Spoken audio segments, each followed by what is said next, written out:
Le 20h, l'essentiel de l'actualité d'ici et d'ailleurs. Bonsoir à tous et bienvenue. Voici le sommaire de cette édition.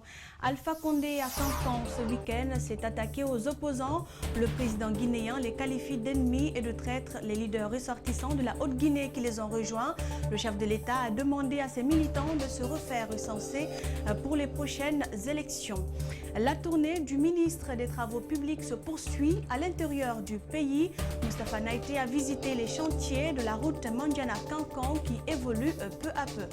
Et puis à l'approche des élections législatives au Royaume-Uni, à l'issue incertaine, beaucoup d'électeurs avouent être plus attachés à leur position sur le Brexit qu'à leur parti politique de longue date. Des changements de cœur qui risquent d'inquiéter les travaillistes et les conservateurs.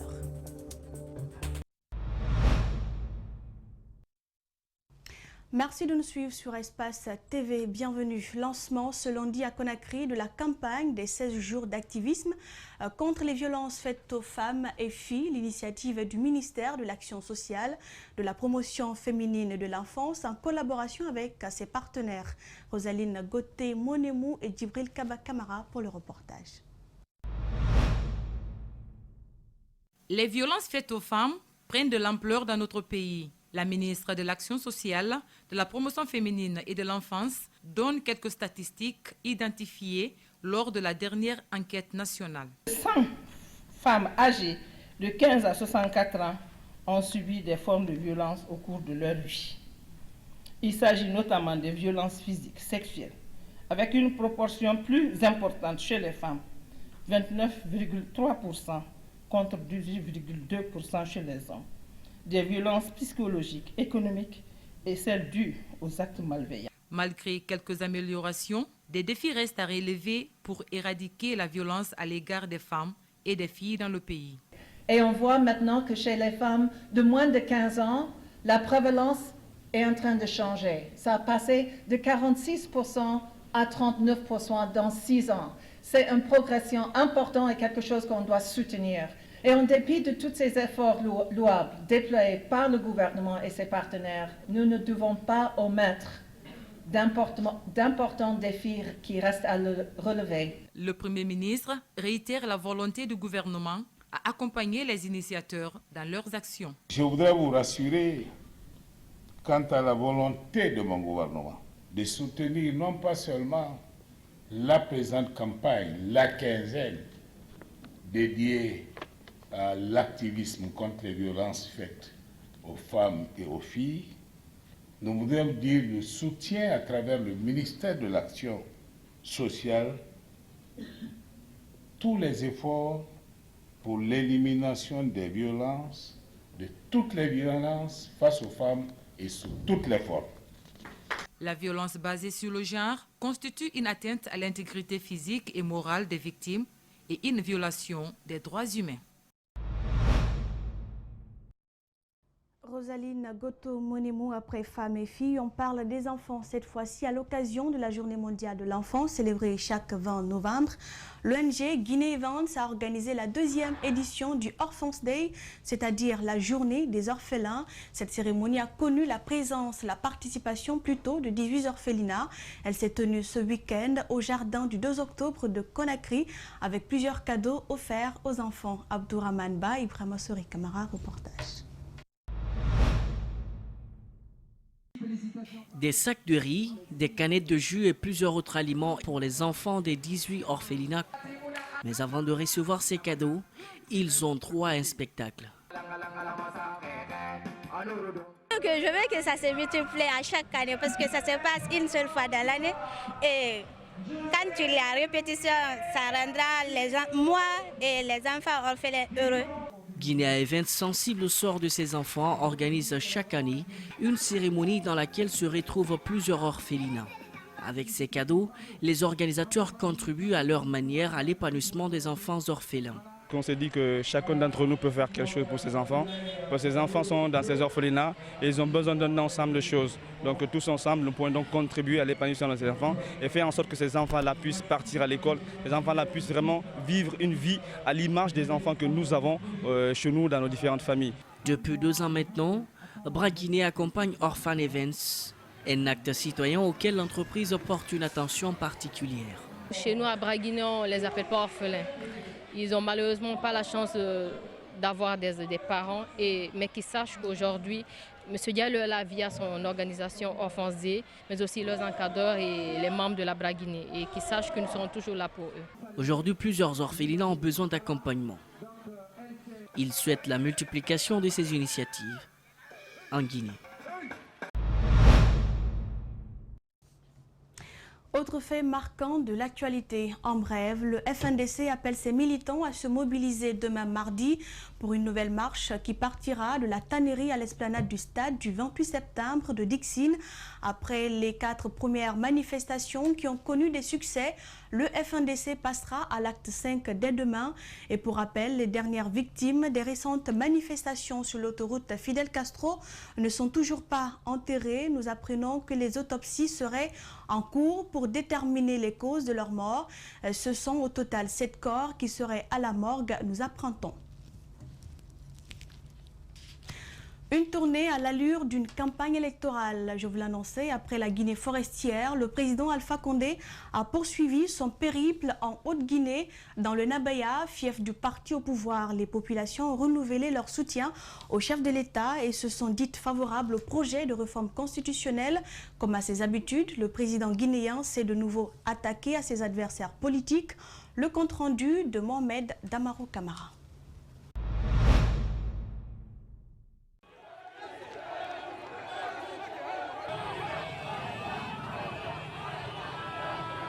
Alpha Condé ce samedi 23 novembre à Kankan. Le président de la République a été accueilli dans une ambiance fort indescriptible. De l'aéroport jusqu'au stade préfectoral Mbalou Madi Diakité pour une distance de 15 km, les populations ont marché pour réaffirmer leur soutien inconditionnel au chef de l'État et leur adhésion à son projet de réforme constitutionnelle. Les femmes de Kankan, par ma voix, voudrais vous rassurer de leur entière disponibilité à œuvrer à vos côtés pour le développement et le plus grand succès pour le bonheur. Pour notre part, les femmes de Kankan, disons oui, oui à la nouvelle constitution. Kankan est un terrain conquis, c'est ce que ces populations, par leur mobilisation, ont voulu démontrer. Du haut de la tribune et devant une foule en délice, Alpha Condé se prête à son jeu favori, des piques contre ses adversaires politiques, mais aussi des promesses. Laissons ceux qui regardent dans le téléviseur, qui veulent nous ramener dans le passé, où ils passaient le temps à piller pour leur propre profit.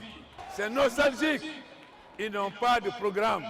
Ils ne connaissent pas le peuple, ils ne connaissent pas les conditions de vie du peuple, ils ne connaissent pas les souffrances, ils ne voient que leur nombril et ce qu'ils veulent pour eux. Voilà le passé. Je dis à la jeunesse qui réclame le courant, ils vont avoir bientôt une surprise.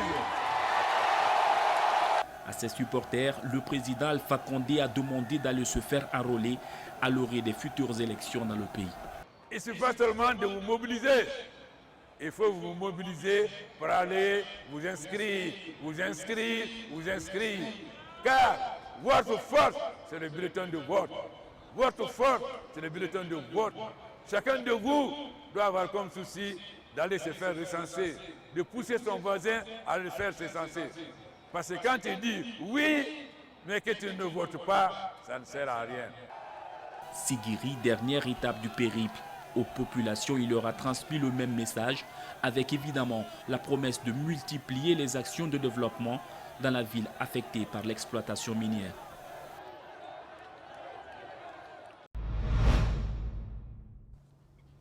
Mohamed Damaro Camara et ses propos d'Alpha Condé qui font polémique. Le président, s'adressant à ses militants au stade régional de Kankan, a accusé les leaders politiques ressortissants de la Haute-Guinée et en rejoint l'opposition de trahison. Il parle d'ennemis. On écoute le président Alpha Condé. Ne vous laissez pas impressionner.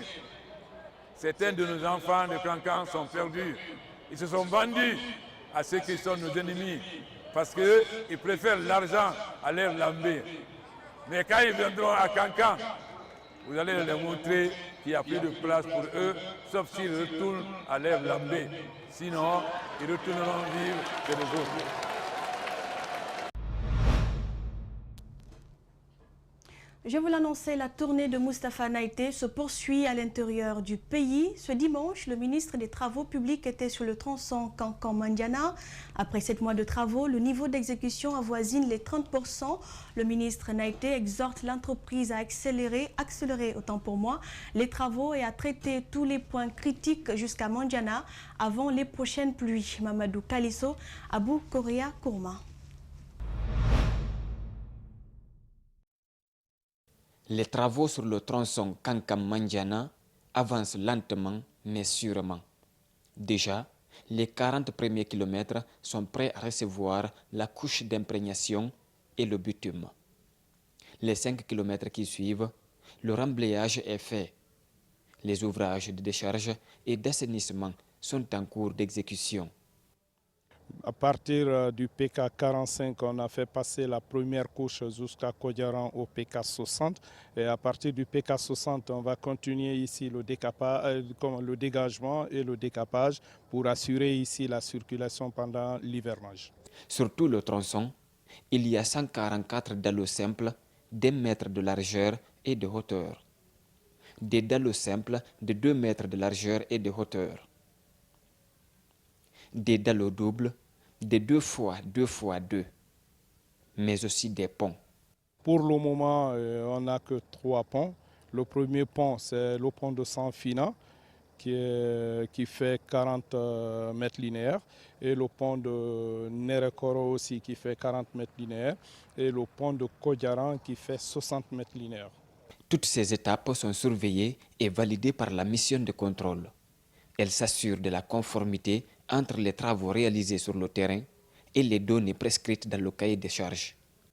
Nous avons un contrat, un cahier de charges dans lequel il est inscrit toutes les réceptions qui doivent être faites, toutes les vérifications qui doivent être faites. Nous sommes là pour garantir donc cette qualité, c'est-à-dire on a une équipe de géotechniciens qui viennent vérifier à toutes les étapes, on fait des contrôles. Puis après, on a une équipe topographique qui fait des contrôles géométriques. Donc, c'est sur la base de ces contrôles que nous autorisons l'entreprise à continuer. C'est-à-dire, on appelle ça des points d'arrêt. Tant qu'on n'autorise pas, l'entreprise ne peut pas évoluer. Donc, voilà comment nous faisons pour garantir la qualité. Et ceci va nous permettre de garantir les délais. Ces contrats s'étendent sur 2 ans, hors la période de la saison des pluies. 7 mois sont déjà écoulés. Le niveau d'exécution des travaux est de 30%.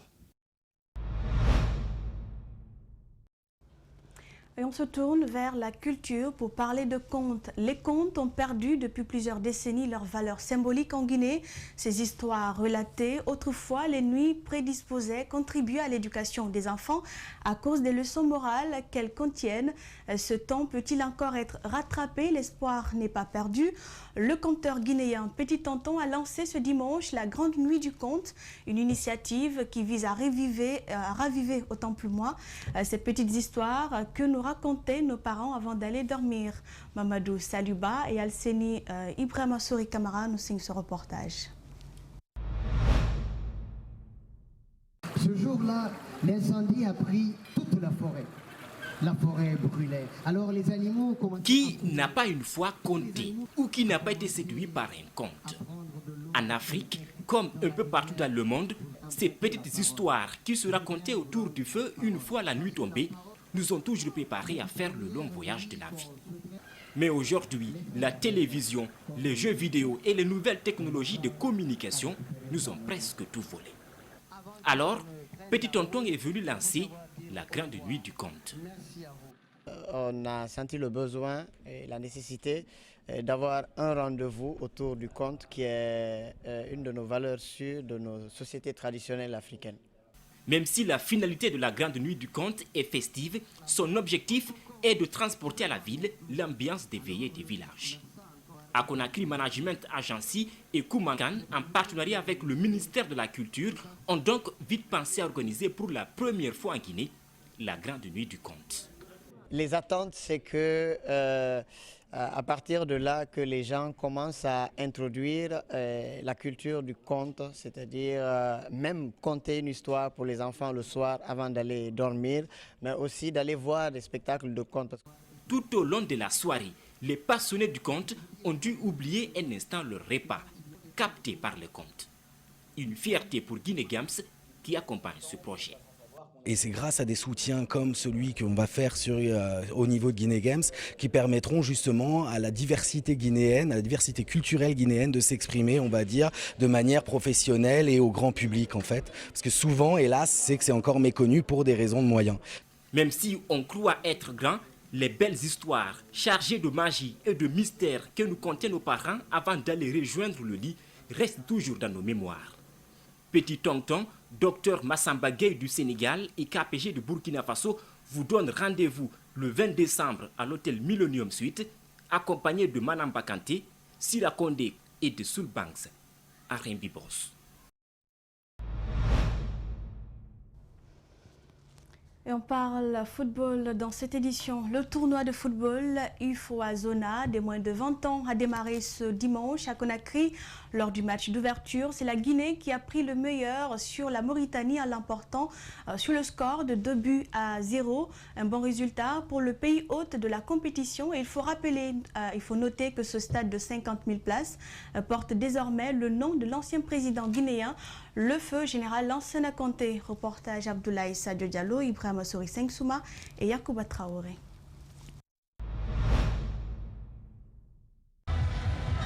Belle entrée à Lise pour la Guinée ce dimanche au stade général Lansana Conté de Nongo en ouverture du tournoi UFOA Zona des U20.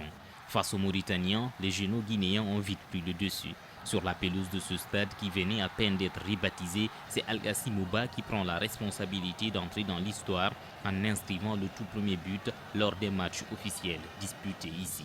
À la deuxième minute de jeu, le jeune attaquant de Renaissance est fauché par la défense. Il se rend justice sur ce pénalty magnifiquement transformé, à la grande joie de ce public massif. En seconde période, les juniors guinéens plient le match sur une frappe imparable de Kamara Ibrahima Sori après l'heure de jeu. C'est sur ce score de 2-0 en faveur du Sidi Junior que l'arbitre a mis fin à la rencontre. Dans sa réaction d'après-match, Diambobo Baldé, le coach, se dit satisfait du résultat. L'ancien international guinéen se projette déjà dans le futur. Donc moi, tout d'abord, c'était l'ouverture du stade Nongo. Donc moi, en tant que joueur, j'avais un souhait de jouer sur ce stade. Donc aujourd'hui, je suis fier que tout le monde a travaillé pour qu'on puisse jouer sur un terrain comme ça. On rentre dans une nouvelle génération, ça fait plaisir. Ensuite, concernant les joueurs, c'est une nouvelle génération aussi.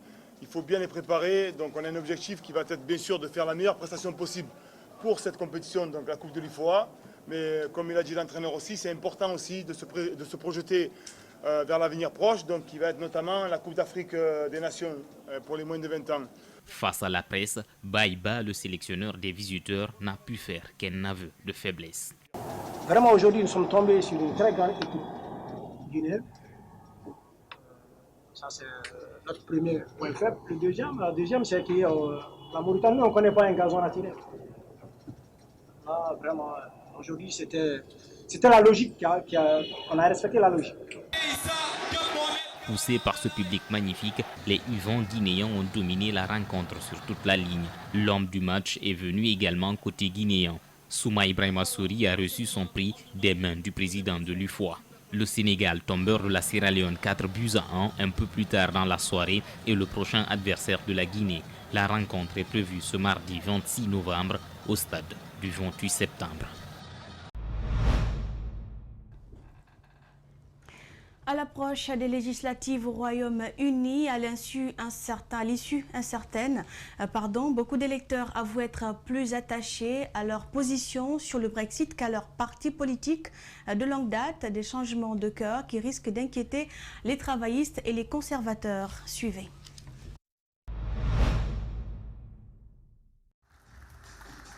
À l'approche des législatives de décembre au Royaume-Uni, le chef du parti du Brexit, Nigel Farage, avait promis de présenter des candidats dans toutes les circonscriptions.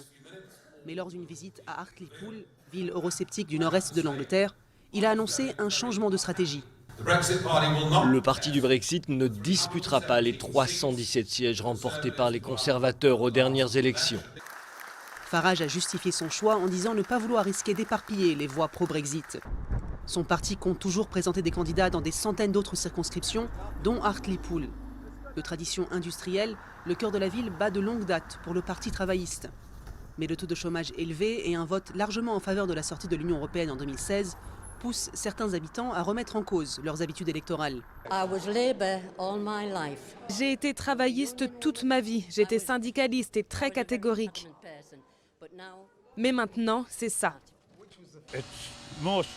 C'est l'élection la plus imprévisible que j'ai connue depuis de nombreuses années, parce que les gens sont complètement désabusés. Ce ne sont pas uniquement les électeurs du Leave qui repensent leur choix. Sam Gyimah était un député conservateur qui a quitté le parti, en désaccord avec son soutien au Brexit. Il est à présent candidat du parti europhile des libéraux démocrates pour Kensington, une circonscription londonienne qu'il va tenter de ravir aux travaillistes. Il n'est pas d'accord avec l'argument que cela risque de diviser le vote Remain et donner l'avantage aux conservateurs de Boris Johnson. L'idée que nous ne disputons que les votes du Parti travailliste ne reflète pas ce qui se passe dans le pays. Les libéraux démocrates disputent les votes des conservateurs, mais aussi ceux du Parti travailliste en tant que seul parti Remain, sans équivoque. L'annonce par le parti du Brexit de Farage qu'il ne disputera pas les sièges tenus par les conservateurs aura sans doute fait pousser un soupir de soulagement à Boris Johnson. Mais même si son parti arrive pour l'instant largement en tête des sondages, l'issue de ce scrutin imprévisible est encore loin d'être décidée.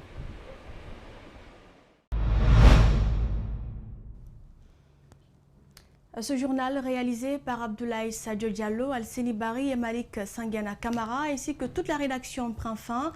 Retrouvez cette édition sur espace-tv-guinée.info. Prochain rendez-vous avec les infos à 22h avec Moussa Moïsila. Merci et bonne soirée à tous sur Espace TV.